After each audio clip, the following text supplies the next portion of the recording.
Welcome. Thanks for tuning in to the Ryan A. Clark Show. I am Ryan Clark.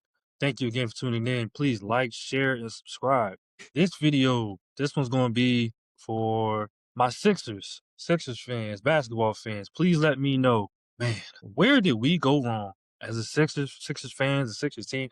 Where did we go wrong? It just seems like we can't have nice things. It just seems that way. I wonder how can we fix this? I am a longtime Sixers fan. Been a Sixers fan since the Allen Iverson era back in '99. I've been a Sixers fan, followed by my dad. So along the years, you see a little bit of highs, mostly lows. And I'm just curious thinking about it all, and I can't seem to figure out why what are the fans seeing that management isn't seeing? I just don't seem to get it. Cause it looks like when the Sixers make a signing or make a move, a lot of the fans are saying, "Why? Why do they do this?" And of course, this all comes from the recent news of Paul George getting suspended for illegal substance, and he's going to be suspended 25 games, so he's going to miss half of the second half of the season. And that just leads you to say, man, this looks like another wasted max contract, and it don't look like it's going to go good for the Sixers again. And I don't know why they chose Paul George to begin with. It didn't seem like he even wanted to be a Sixer. He's never moved like he wanted to be a Sixer. It just seems like he's here just to get the money. Granted, I understand it, but coming off his negotiations with the Clippers, it just really seemed like he didn't want to be there. He wanted to stay a Clipper. So for the Sixers to pay him as if he was going to show up and want to be there, it just didn't make sense. When the news broke, it didn't even seem like fans were excited. Everybody just, made jokes about him and Embiid not being on the court. And we're right. It just, he's not on the court. And again, he's not on the court. And it's not even because he's hurt. And more news has come out saying that it's, due to it was something that he took for his mental health. And that is serious. So, I don't want to joke on that.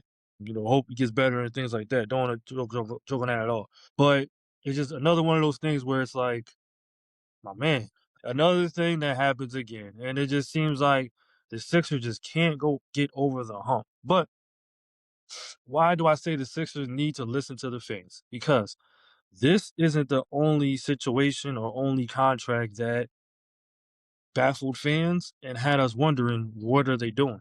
How far do you want to go back? Let's go back to Andrew Bynum.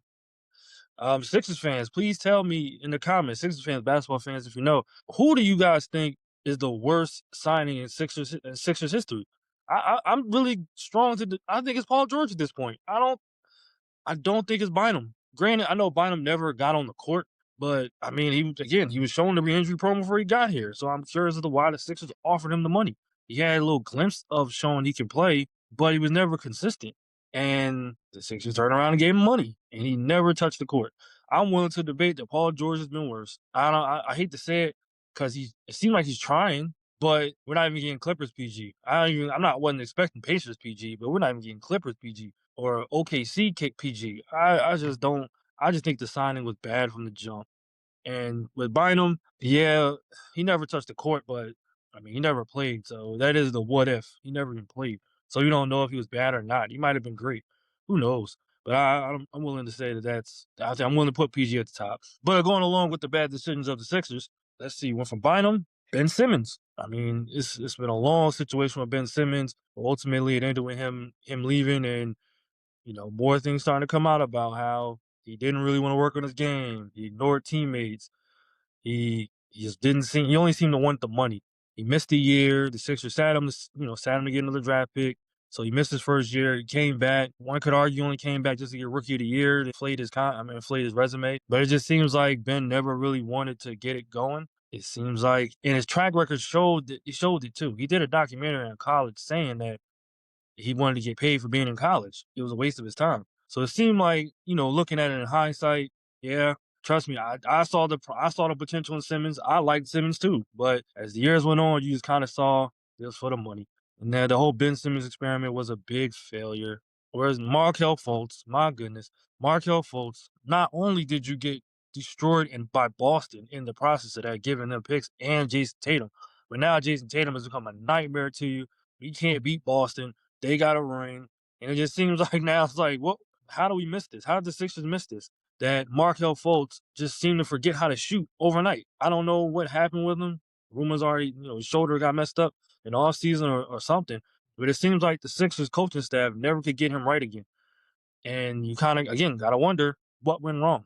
How come the training couldn't get him together? How come his confidence fell so flat? We won't know. But again, it's another bad decision by the Sixers, and we're just going to continue along and just keep on watching and not understanding why they're making some of the moves they're making.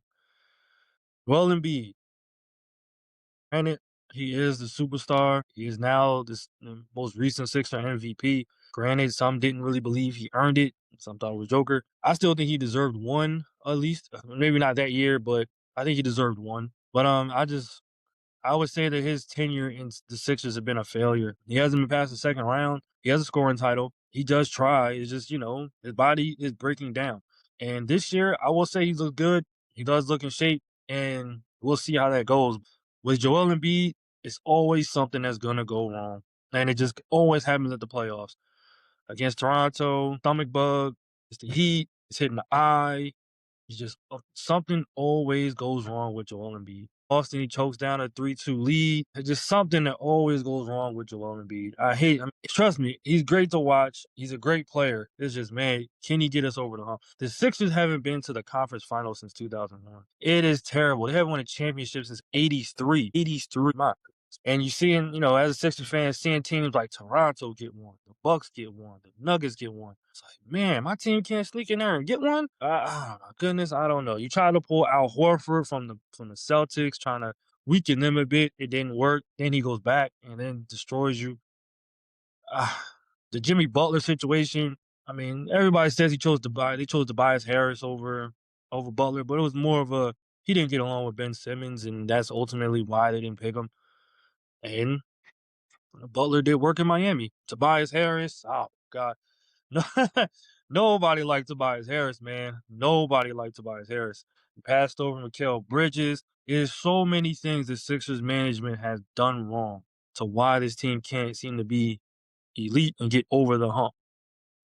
I mean, you got some hits right now. You recently got Maxey and Edgecombe, so I still got faith in McCain. So the future is still there, but there's just some things that the Sixers do where it just scratches your hips. Like, what are you guys doing? Just another example, you gave Embiid another max deal right after the Olympics when he shouldn't even been playing, and then he comes back and only plays 19 games, just wasting time.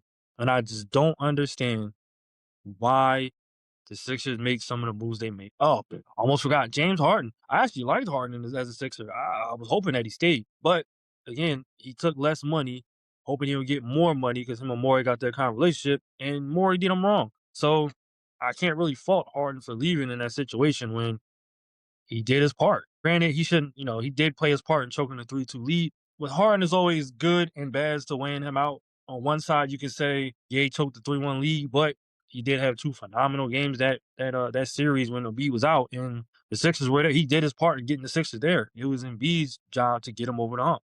He did his part. Led the league in assists. Again, like I said, Embiid won MVP that year, maximum most improved. I think Harden was doing his part and being a vet in a second or third. He wanted to be third man on the team. I think he did his part. I just, again, man, this man dropped the ball. And I just don't know where the Sixers fall at this point. Personally, I think it's time to let this go and rebuild again. I think it's time to trade Embiid, get some picks, and build around Maxey and Edgecombe. I'm ready for another rebuild.